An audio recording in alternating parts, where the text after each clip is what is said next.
Hallo und willkommen zurück zu Super Segoke Buchclub. Wir lesen weiter Infinity Reaper und zwar von Adam Severa. Den Vielleicht gibt es geilsten noch einen anderen. Boy. Vielleicht gibt es noch ein anderes Buch, das Infinity Reaper heißt, aber nicht von Adam Severa ist. Das müssen wir Der, rausfinden.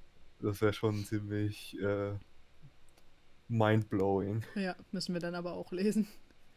Wenn der dritte Teil noch nicht draußen ist, wenn wir hiermit fertig sind, lesen wir das andere Als, als, Infinity Reaper. als Vergleich und so, vielleicht ist das ja so, Ja. wow, einfach selbe Story, Ja. ist nur anders. Ähm, ja, wir waren letztes Mal so irgendwo.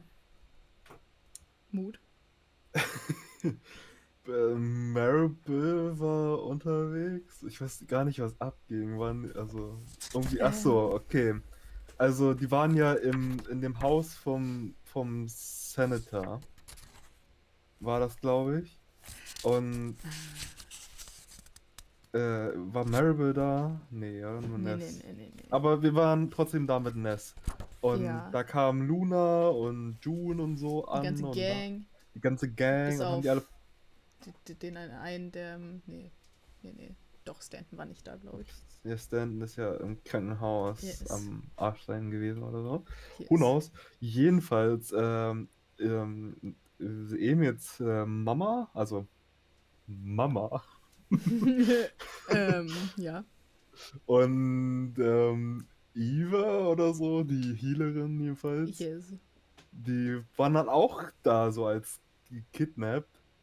Mhm. Und die und Ness kamen alle in den Panic Room, der dann in den, wie hieß der Modus? Äh, Also in den. den I don't Einsperrmodus. know, Prison. Imprisonment, I don't know. Irgendwie so. Jedenfalls, das war ganz funny. Also, nicht, dass sie da gefangen wurden und denen Doch. was auch immer angedroht wird. Richtig Ja, war schon funny. ziemlich funny, ja. Ja, vor allem, dass es einen Modus gibt dafür. Das Ja, war funny. ja, das war echt funny. Und dann, Entrapment? I don't know, ich weiß nicht. ja, das klingt fast schon Ich glaube, es genau zu das. finden wäre jetzt auch ein bisschen schwierig. Ja, ist auch, glaube ich, nicht so wichtig. Ist schon ganz schön wichtig. Okay. Okay. Dann ging es irgendwas mit Maribel. I guess, I don't know. Ja, also ist es basically unwichtig.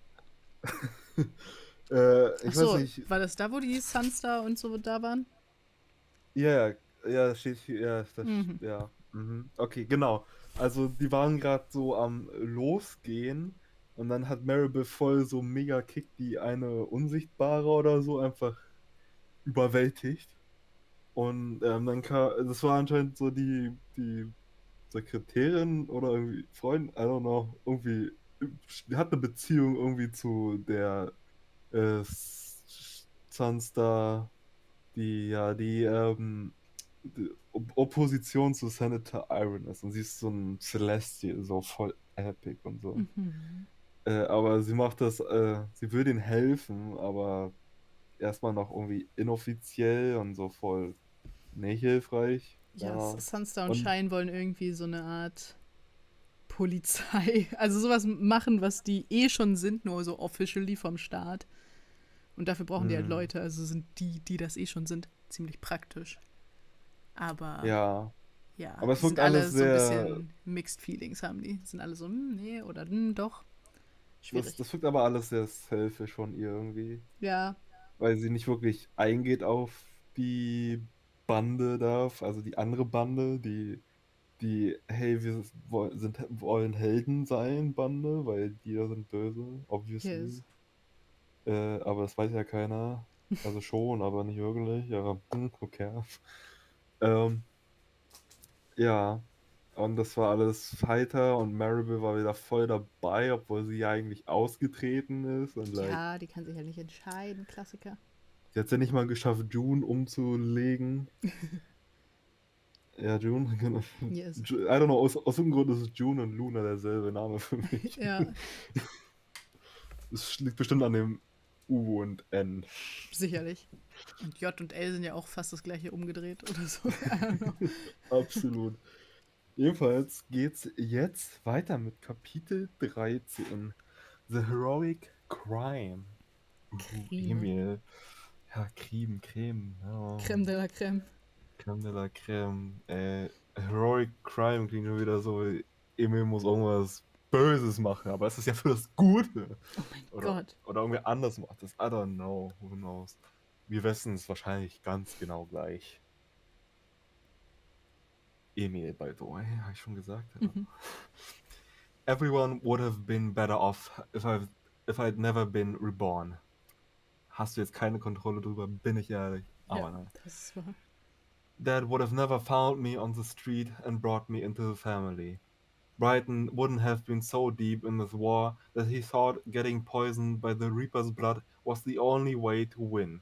Ma would be home, maybe missing Brighton if he'd still gone off to Los Angeles for school.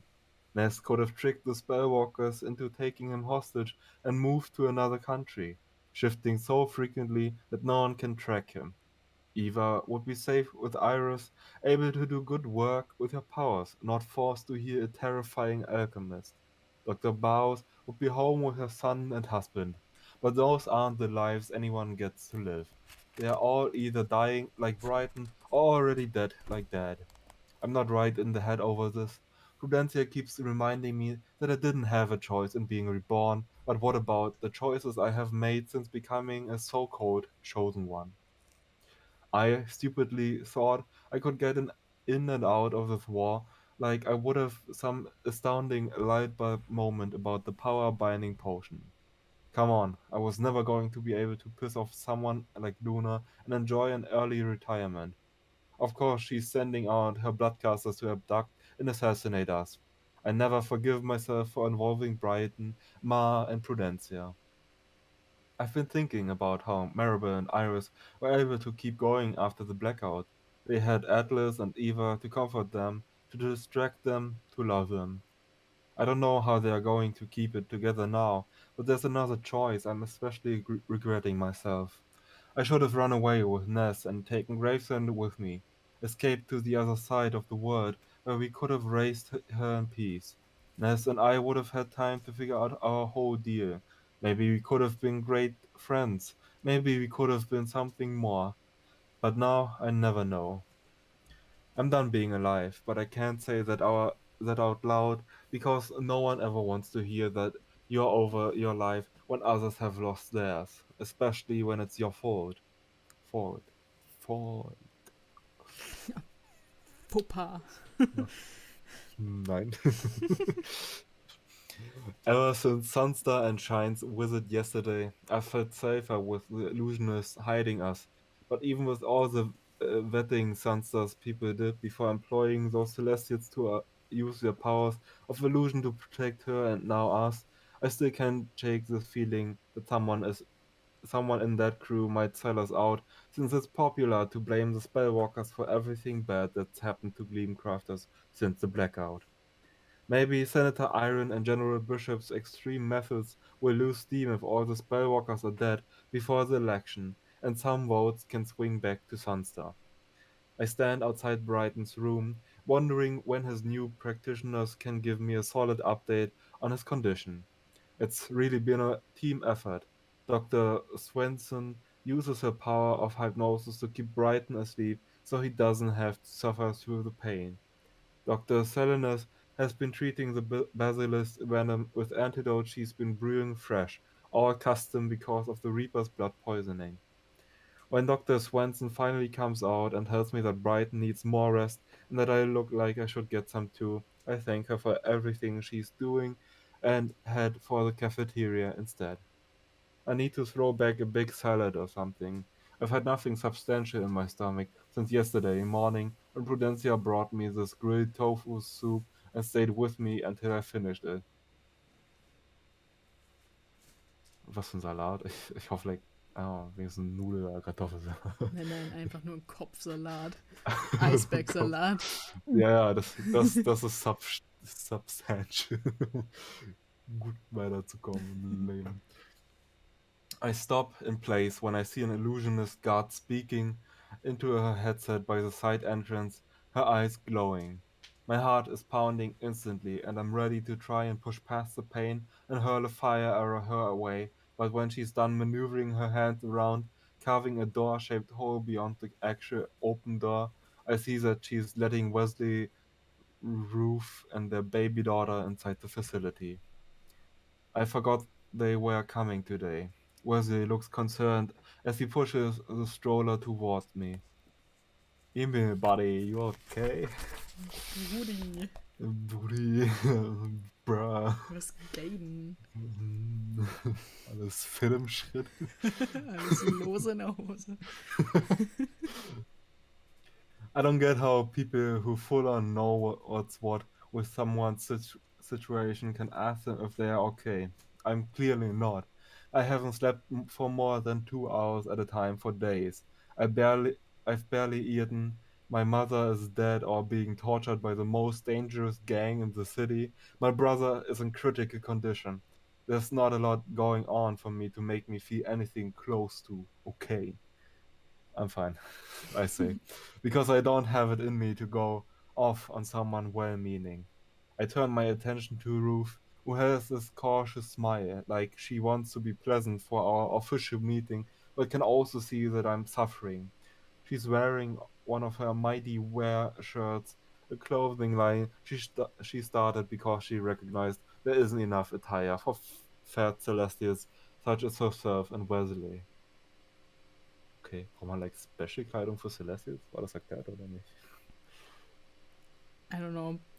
I mean, vielleicht ist es so krass. Special Merch einfach. Ja. Ist einfach so, guck mal, Sterne. Brighton, oder das absorbt so die Energie der Sterne voll gut. Oder? Alter, das wäre krass. Ja. Brighton used to show me pictures from her account, especially when they featured Wesley and her hair was black in all of her previous posts, but now it's dyed light brown. Her brown skin seems well moisturized too. Mit brauner Haare und brauner Du kannst Haut. eine hellbraune Haut und eine I dunkelbraune guess, oder aber andersrum. ich stelle mir das gerade vor, dass es genau derselbe Ton ist. Ja, das ist das ist einfach so richtig eine komisch flache aussieht. Farbe. Let's go. Let's Ich habe mir go. Mühe gegeben, meine Haare genau so zu färben wie meine Hautfarbe. I mean skill. Ja. Ich meine, ja, damn. Also manche kriegen ja nicht mal so like Make-up-Farben hin. Also, Ja, eben. so. Her brown skin seems well moisturized too, and Brighton always pointed to her as an influencer who seemed to really believe in the product she was promoting. You seem like you need a hug, may I? Ruth asked without stepping any closer. You're not hurting my feelings, if not. I know everyone isn't a hugger. You can hug me, I say under my breath. Ruth wraps her arms around me and I relax my forehead on her shoulder. I already get a sense of what Brighton means by Ruth's influencer abilities. She's instantly sold me on this hug. The thing it's called hugs, I don't know.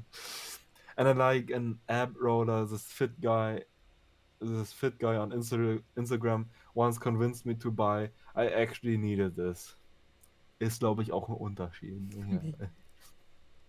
Her hair smells like vanilla, and it reminds me of when Ness asked for vanilla candles during his interrogation. I hug Ruth harder, wishing I could transport myself back to those simpler times where I could visit Ness in that supplies room at Nova and have honest conversations. Yeah. Wesley and Ruth introduced me to their squirming 4-month-old daughter Esther, who shares Ruth's complexion and brown eyes, but her button nose and slightly pointed ears like an elf in a fantasy novel are all Wesley's. I lead them to the room, right beside the one I'm sharing with Prudencia, who is still asleep when I peek in. Is Iris around? Ruth asks as she takes Esther out of the stroller. Her room is down the hall, but I haven't seen her today. Has she been going out to search for Eva? Wesley asks. I nod.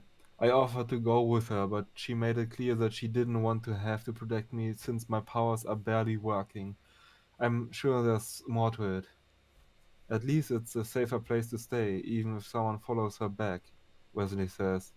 The illusions made the center look busy. Bit of a dead zone in here. He blushes while spinning his hands around as if he can rewind time and take back the words.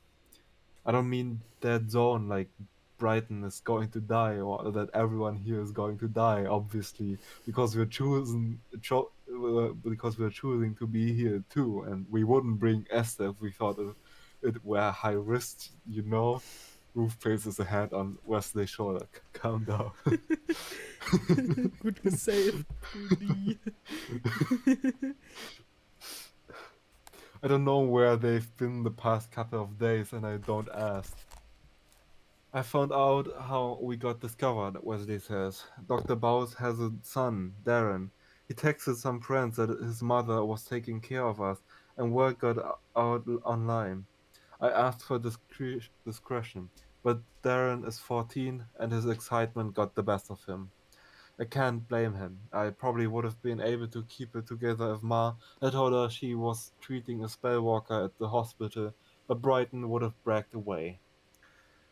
He's a fan of mine, I say, which feels gross. Dr. Bowes told me I was supposed to sign something for him. It's not your fault, Wesley says. I told Darren the same thing. You saw him? Wesley nods. I reached out to the father and got them to a safe house. They'll be relocating to a haven later tonight. Hey Darren, deine Mutter ist tot, by the way. Will ja nicht sagen, dass es irgendwie an dir liegt oder so. Aber kind of doch. Aber kind of doch. I might not be able to bring back anyone from the dead, but I can own up and ask for forgiveness face to face. I want to see him. Ruth is tearing up as she sways Esther back and forth. You're a sweetheart for wanting to speak with Darren. I'm not trying to be sweet, I owe him an apology. He's growing up without a mother because of me. I wonder how much time I have without Ma before I'm dead too. Can you take me to see him or let me know where he is? I can drive you, Ruth says. You drove her, Wesley says. Hier. Well, oh. You drove here, Wesley says. Well, you stayed up all night with Esther, which you did all the nights before that. You were preventing a ritual, Ruth says, beaming like she's won. You were caring for our daughter, Wesley counters, smiling because he knows he topped her by declaring that their daughter trumps the world.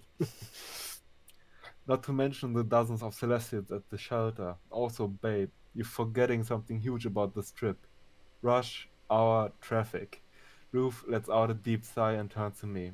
I'm so sorry, Emil. I'm absolutely break down in traffic. I once had to cast a clone to take over the wheel and it almost led to an accident when the clone vanished and she's shaking her head and offers me the most apologetic expression. It's okay, I say, seriously. I'll be your chauffeur, Wesley says. I check in with my contact at the safe house and arrange the visit. While I wait, I go to the cafeteria. I drown my toasted tofu salad in ginger dressing and lose my appetite halfway through my sweet potato fries. This is normally when Brighton would grab my plate and finish them off, but I'm sitting here all alone and I keep catching staff members stealing glances at me. Stealing fries. Ja. Nom. Nom. Which is funny. Ja. I wonder how many of them have known me since I first went viral as Firewing.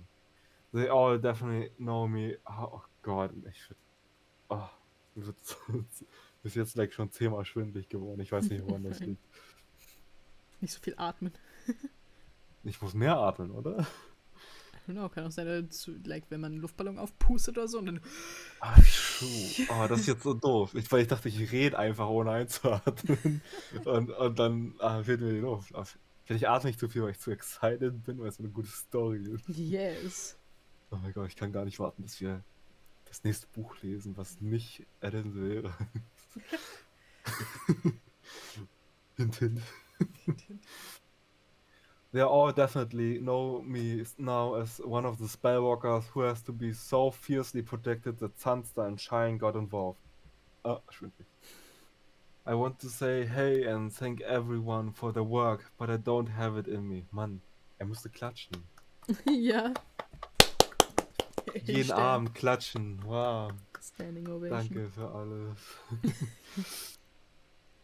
I pull out my phone and tap into Instagram. Dass er noch nicht getrackt wurde oder so. Ja. I ignore the flood of comments and direct messages and type in Dr. Bau's full name. Billy Baus in the search bar. Ihr Name ist Billy? Ja, doch eigentlich, ja. Billie Eilish. Also, ja, so geschrieben? Nein, aber ist ja egal. Okay, meinetwegen. The most recent picture ist ja auch bestimmt nicht deutsch. The most recent picture was taken at the Friday Dreamers Festival in Central Park, the day I got my powers. It's wild how Dr. Bowles was there with her husband and son to support Sunster at the same time I was there with Brighton and Prudencia. The world can feel so small sometimes. Darren is tagged in the picture and I check out his profile. He hasn't posted anything since Dr. Bowles was killed.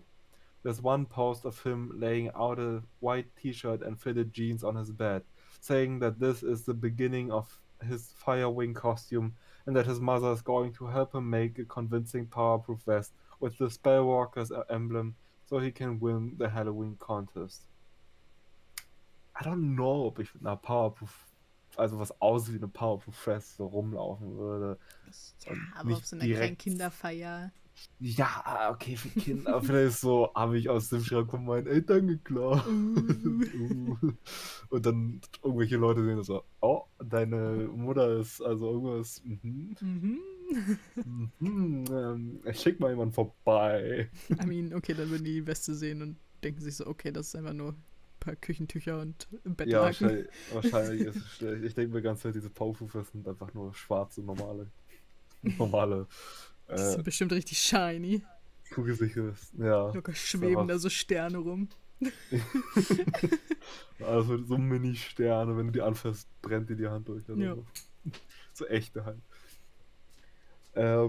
I completely crack and cry so hard, burying my face into my arms, desperate for his life to be my last. For this life to be my last. Ja, ne, let's go. I jump when Wesley taps my shoulder. Are you okay? I wipe my tears. We good to bounce? Yeah, we can go. We leave the Clayton Center, and when I turn around, the guard who let us out is no longer there. It's like Wesley said. The illusion creates this impression that there's regular life happening here. One person crying into their phone, a doctor walking inside. You can't tell from the outside that we have illusionists stationed by every door in the facility's east wing. I don't know what the plan is unless someone has an actual emergency, but I'm trusting that Sunstar's team will be ready. I didn't realize how much I missed fresh air until stepping outside, and once we're driving away, I keep the window down. I have to put the window back up once we are passing other drivers, but until then, I'm enjoying the breeze. I tell Wesley I really like Roof. Übel. So Wesley, I know it's kind of weird, but like, I really like Ruth.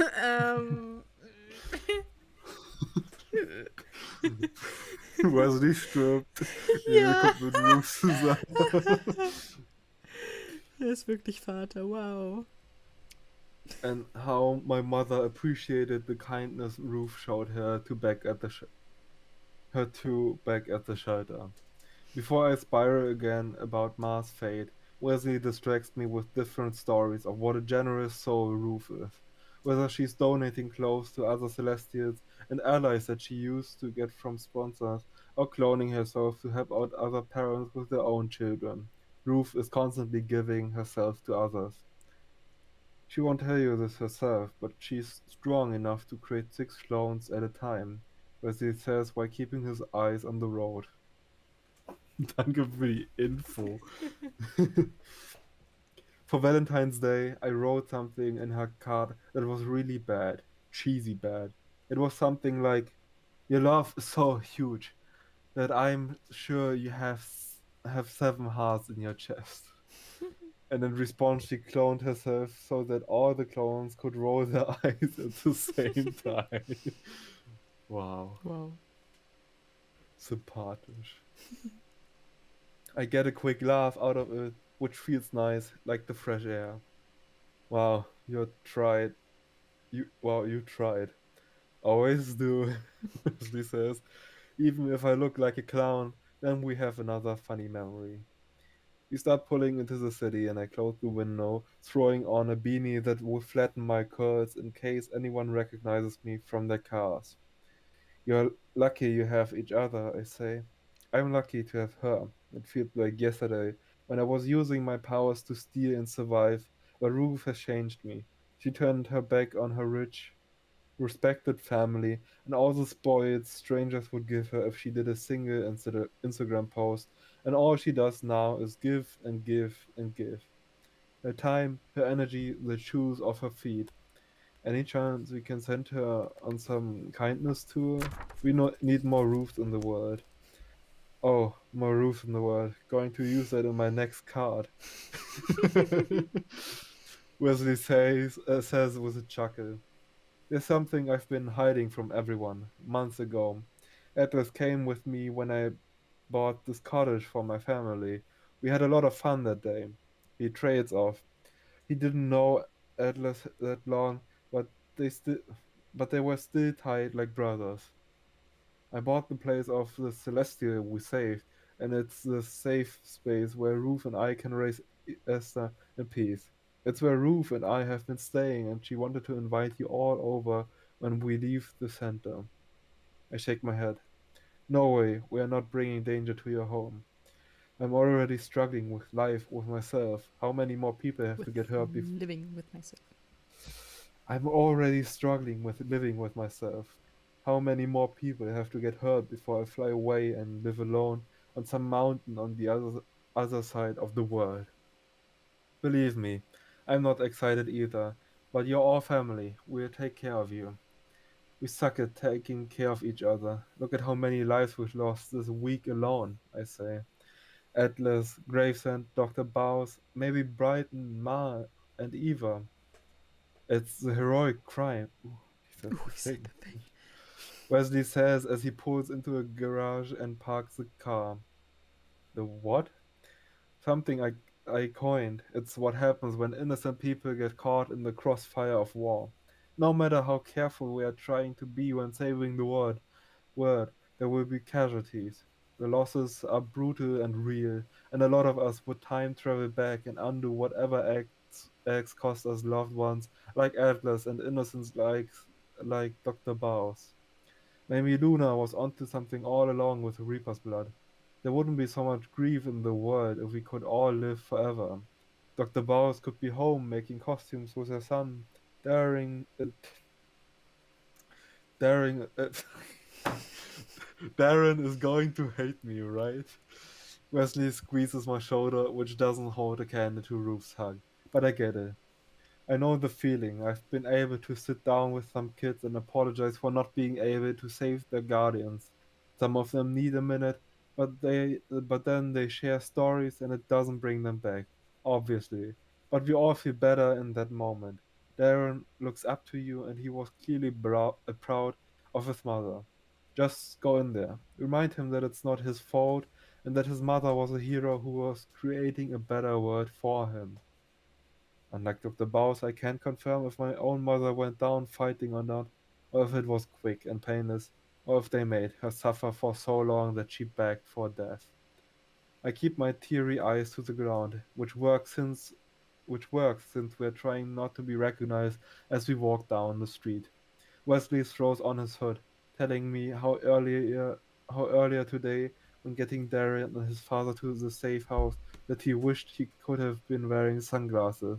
But people have been especially suspicious of sunglasses since the blackout, swearing that they are for Celestials hiding their glowing eyes so they can use their powers undetected. Makes sense, aber like Kontaktlinsen. Ja, I don't know. Ich meine, ich weiß nicht, was das Ausmaß von diesen Augen ist. Ja, aber es gibt ja diese großen Kontaktlinsen, ja. Gut, aber die decken auch nicht das ganze Auge ab. Ja, vielleicht gibt's aber so. Wäre vielleicht Gewöhnungssache, aber like, Ja. wenn du einfach deine Powers benutzen kannst, ohne dass es jemand sieht, Yes. ja, schon crank. Ähm, not our problem this evening, but I think about how easy Ness could blend into a crowd. He didn't have to tense up like me as I'm passing people on the street, acting like I'm suddenly interested in the awning of a flower shop and the bagel shop on the corner. We stop outside the tattoo shop, Orb Inc., Orb Inc., and the sign on the door has been flipped to closed and the blinds have been drawn. I realize that we're standing on a message in graffiti and I step back to get a closer look. Your lights are out next. In Großbuchstaben. I've seen this hate speech targeted at Celestials ever since the blackout, and Senator Iron never condemns those behind it. Is this shop Celestial owned? I asked. Yep. Wesley knocks on the door in a rhythm that must be a code. Must be code. A woman approaches and she has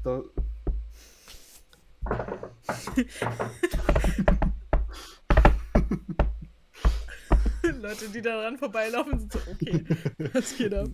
so 3 Minuten never gonna give. Ja, man kann sagen, fängt an zu singen.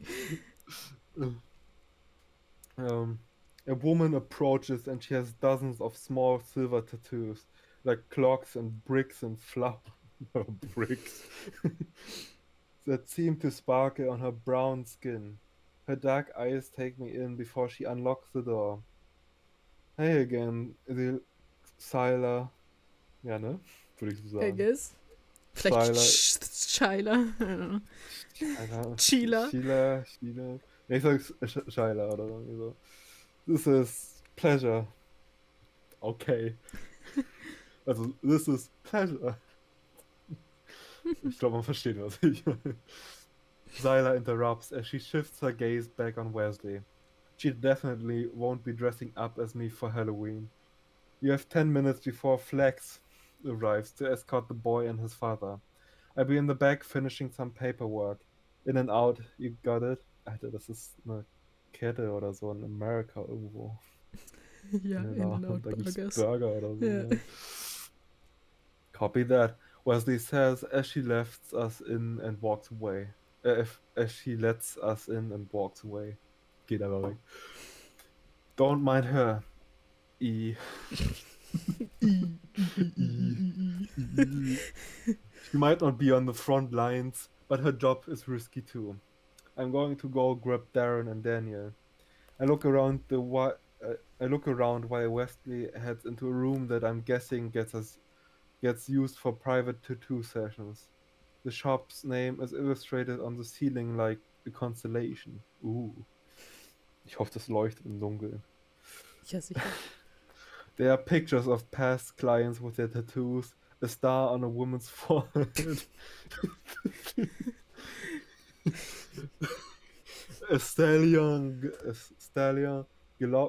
galloping along someone's waistband, two hands shaping the universe on a man's forearm, a polygonal hydra with 7 heads of someone's back that glows in the dark. And my favorite, a crowned elder, the beautiful phoenix that is born old with its storm gray feathers and amber eyes perfectly drawn onto a woman's shoulder. And my favorite, a star on the woman's forehead. My favorite's male genital. Wow, stunning. Stunning. That glows in the dark. Ja. Ich nehme mal kurz einen Sip.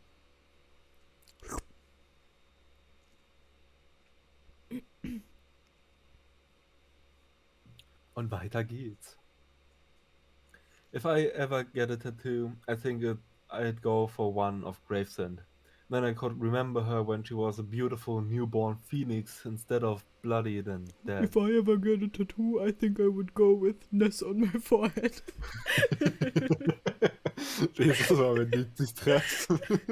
Gar nicht. Ness on my right cheek. Witch. Naked.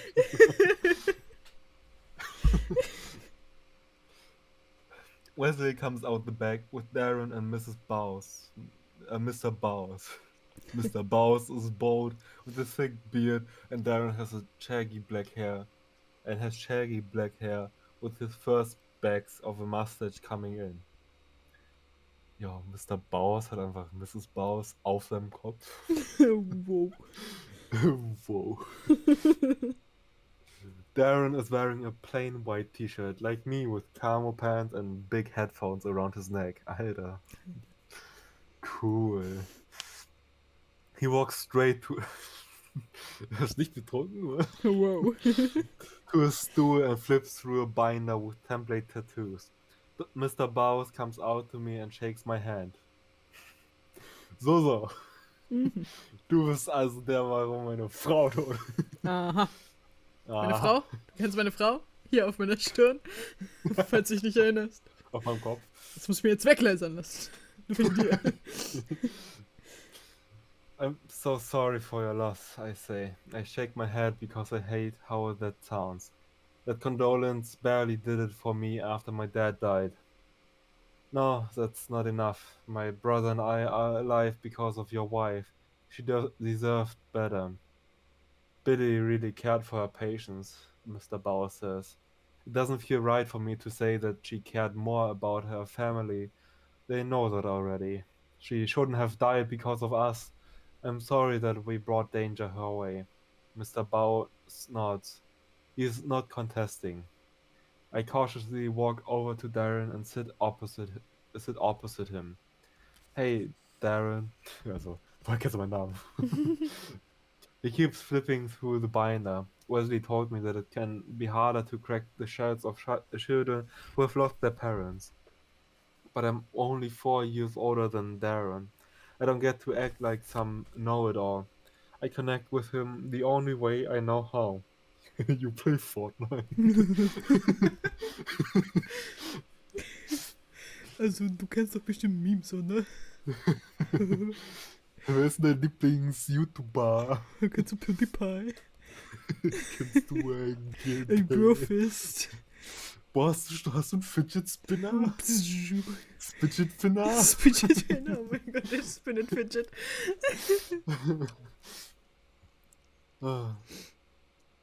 I lost my dad a few months ago.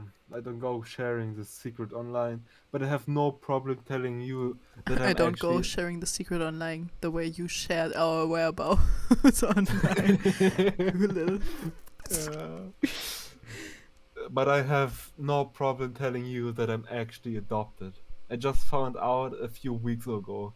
I was totally surprised because my dad always treated me like a ray, and I know how lucky I am for that. Darren holt Handy raus, postet das direkt. Haha, Firewing is adopted. Haha. Haha. A day hasn't gone by where I haven't missed him asking me about my day or telling me some story that sometimes ran long. Darren closes the binder. He almost turns toward me but stops. I cried a lot with my mother after my dad died. My brother Brighton, you might know him from his Celestials of New York series. He kept a lot of his grief to himself. I'm not trying to tell you how to grieve, just that there's no one right away. There's no one right way. Oh, just that there's no one right way. Oh, richtige Pause. Yes. Darren looks me in the eye. Why aren't you dead too? My breath is caught in my throat. Darren! No, Darren, Mr. Bauer said with a... Darren! Or Darren! Ja, Mr. Bauer says with a warning tone. No, he's fine, I say. I'm not fine, Darren shouts, flinging the binder onto the floor. I don't care about your dad. He didn't die because of me. The commotion causes Siler to come out from the back room, and she looks as surprised. Your mother died because of you. And she looks as surprised as Wesley.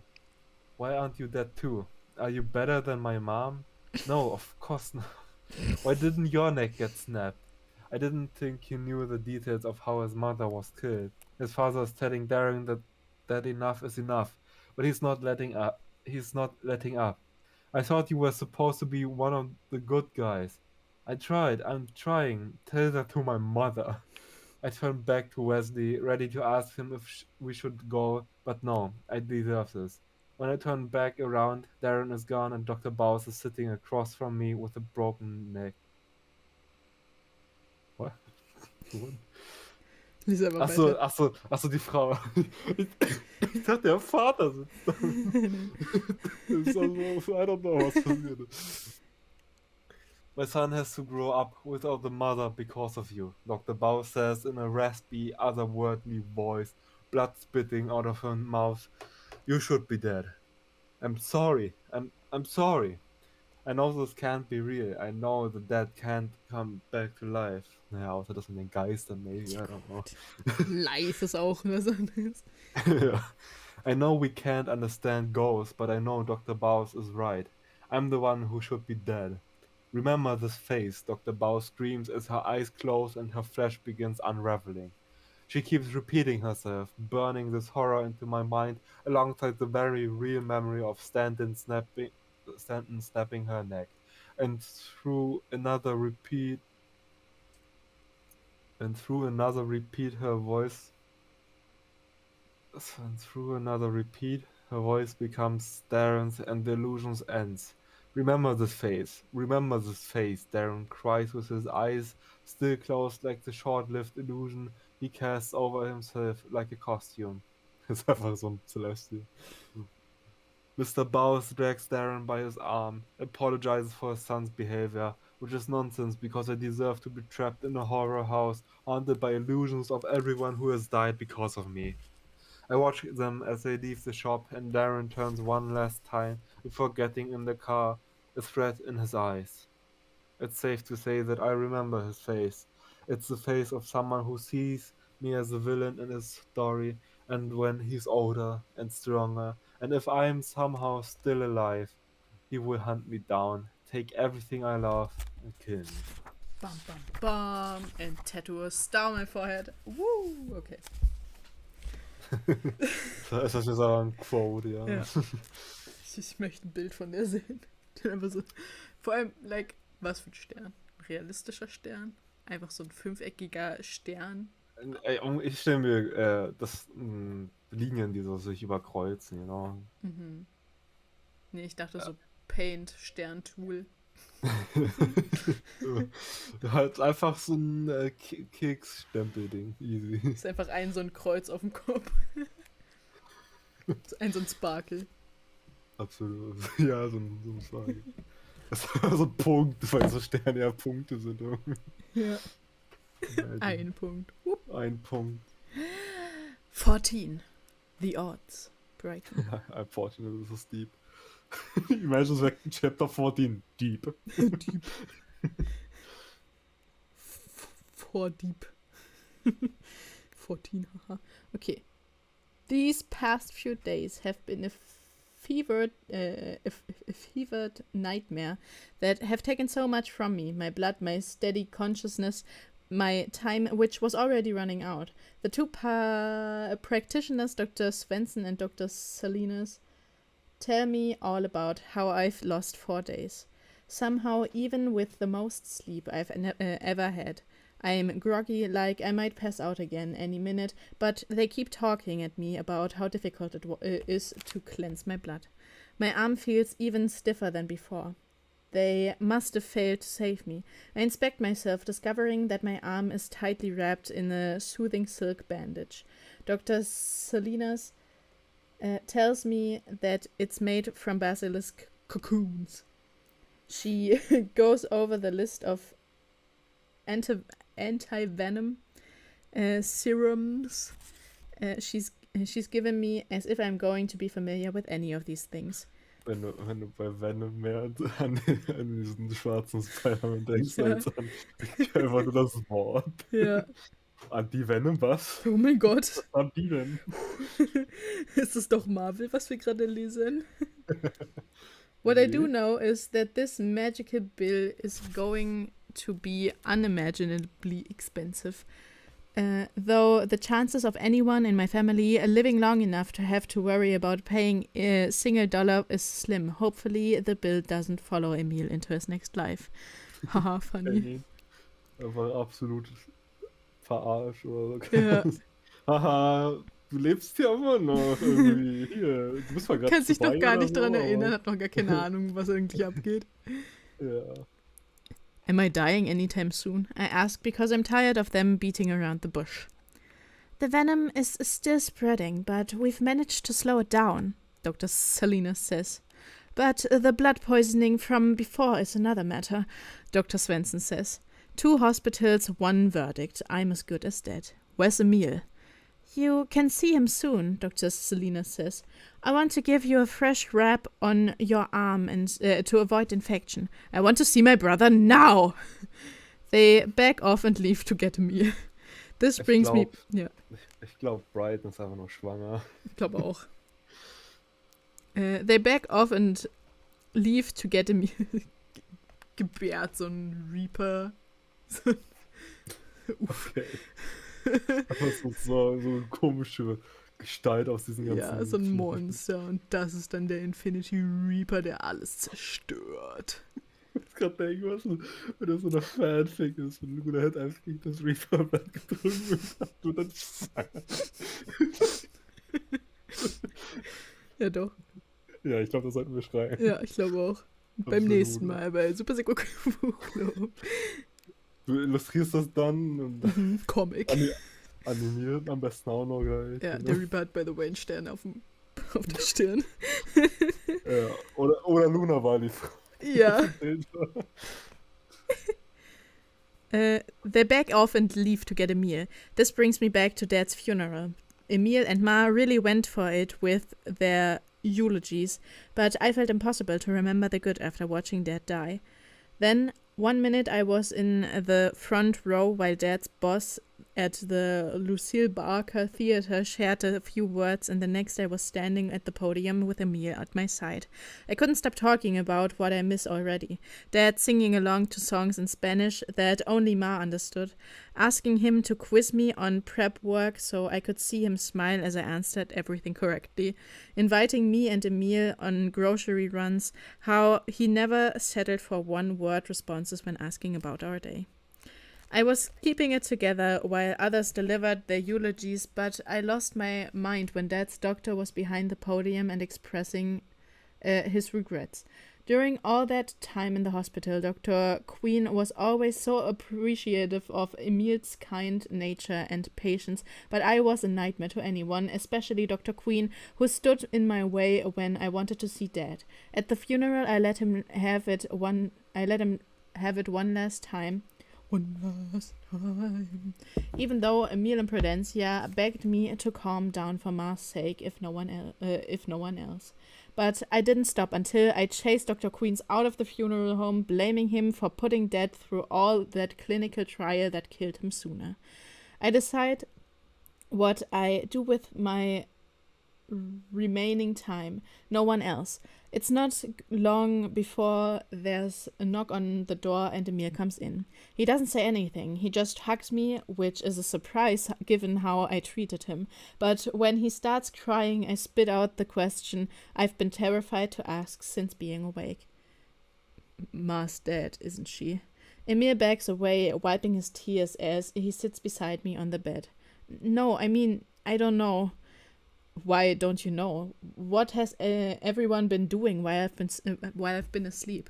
Apparently, a lot has been going on, including a visit from Congresswoman Sunster and Senator Lou, but what I don't hear is action. So what? The Bloodcasters haven't put out any message like when they wanted the urn back? They traded last time because I took the urn and Luna needed to kill the ghosts for her Crown Dreamer deadline. But this time what? I took what Luna wanted. Fine, I'll post a video and offer myself up. No, Emil is staring, but he can't stop me. Okay. We don't even know if Ma's alive. But if she is, this may be the only way to get her back. I'm dead anyway, Emil. He shakes his head. You already drank the Reaper's blood, Bride. It's a done deal, like when Luna was trying to trade me off to Kirk for Gravesend because I didn't have any more value to her. You don't serve any purpose to her alive. She made that clear when she sent Stanton to assassinate you. Then maybe she'll get a kick out of seeing me before I die before her. Emil looks so beat, like he's been awake enough for the both of us. His curls are growing, dirt is building up under his fingernails, and he smells like unwashed armpits. Mein Lieblingsgeruch. Überall. Damn. I'm about to ask him how he hasn't managed to take a shower during all the sitting around he's been doing when he looks at my wrapped up arm. How are you feeling? Fantastic. Bright, you don't have to lie to me. I really wish we could see some therapists because I've been struggling too, and we all are. I interrupt. We're losing the war. Right, I know. I wasn't trying to make it about myself. I think we all could benefit from some professional help, more than Eva's services, which really wasn't fair to her. I got a list of things that's unfair too. That's unfair too. He looks at me like he's expecting me to go on. Emil gets up. I'm going to grab Dr. Salinas so she can replace your bandage. Do me a solid and treat her a little better than you have me and Ma. I let him go. I am not trying to fight everyone, but everything is getting worse and worse, and I don't know how to bury my frustration and my fury. There are a lot of powers I wish I had, but reading thoughts could be really helpful, so I can know for sure whether or not Emil has dark, ugly thoughts like I do. I can't be the only one. I mean, Emil wirkt nicht so, als hättet ihr solche Gedanken, okay? He returns with Dr. Salinas, who asks me to relax as she unwraps the bandage. It stings like a band-aid ripping off multiple scabs. I'm speechless when I see how different and monstrous my arm looks. Dark yellow scales are scattered everywhere, from my fingers to my forearm, and all the exposed skin is a deep green. Ew. It's like I'm turning into a basilisk. Will it heal? Emil asks. There's a salve that can assist with the shedding, Dr. Salinas says, but it takes a few months to return to its former state. But Emil stops himself. We all know I don't have a few months. Maybe it's time to start placing bets on how I'm going to die, I say. We've got some solid options. Venom reaching my heart, blood poisoning. I'm personally putting my money on the bloodcasters coming back to finish the job. Not funny, Emil says. Jetzt ihm slappt ihn. Ja. Vielleicht stirbst du auch wegen mir, Emil, so. Wenn du nicht bald meine Schnauze, ey. Emil says, we're going to get you through this.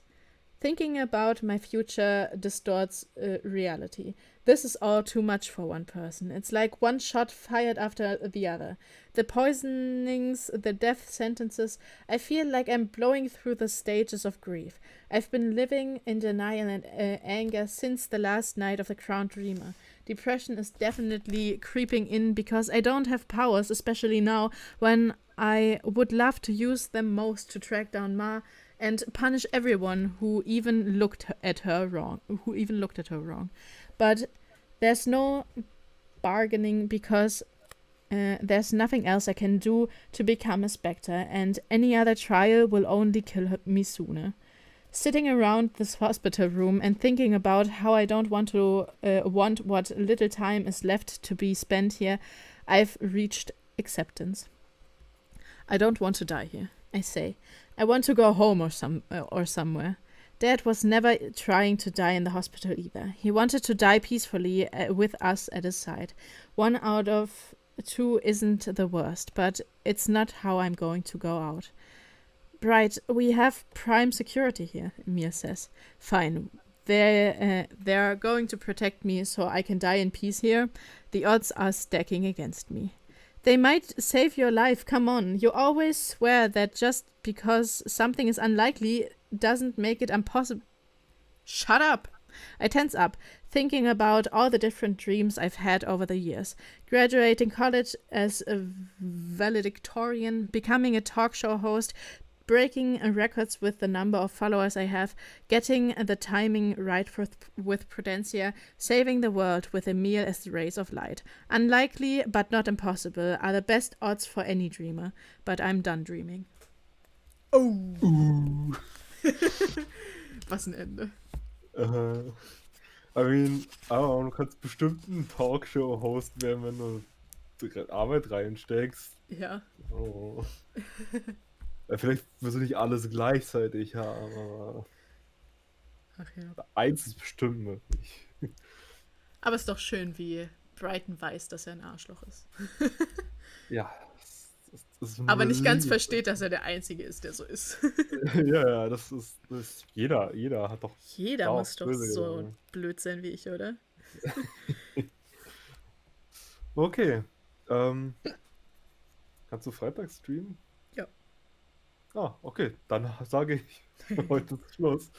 Und weil wir haben jetzt eine Stunde um und nächstes Mal geht's mit Kapitel 15 weiter. Fire and Flight. Leider nicht Emil, sondern Maribel. Die habe ich nicht vermisst heute. Aber angenehm. Ja. Emil, Brighton selbst war, Emil war da auch viel dabei. Okay, ja. Aber ja. Und dann, ich hoffe jetzt, euch hat's gefallen. Ich finde, war ganz entspannt, wir haben Gutes gelernt. Jupp. Bisschen Interactions mit Leuten, die das alles beeinflusst nebenbei und Yes. so. Bisschen Philosophie, so von Yes, Held bisschen sein. Ethik. Ethik, Religion. Jedenfalls, wir hören uns beim nächsten Mal, wenn es wieder heißt Super sehr Gocke Buchclub. Wir lesen Infinity Reaper von Adam Silvera, Kapitel 15. Tüdelü. Tschüss.